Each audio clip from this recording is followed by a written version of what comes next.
Hi, if you're wondering to update X, formerly Twitter, on your Android phone, this guide will walk you through the process step by step. Keeping the app updated ensures you have access to the latest features, improved performance, bug fixes, and important security updates. Start by opening the Google Play Store on your Android device. You can usually find it on your home screen or in your app drawer. Once the Play Store opens, tap the search bar at the top of the screen and type X or Twitter.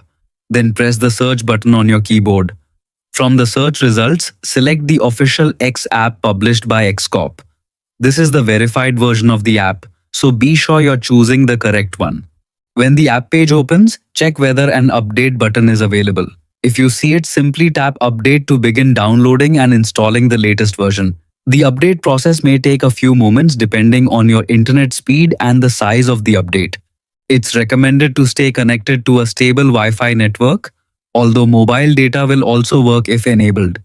During installation, avoid closing the Play Store to ensure the update completes without interruption.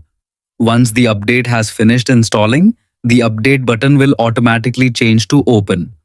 Tap Open to launch the newly updated version of X. You can now enjoy the latest improvements, new features, enhanced security, and a smoother user experience. Congratulations! You've successfully updated X on your Android phone. Enjoy the latest features and performance improvements, and remember to check for updates regularly to keep your app running at its best. Thanks for following along.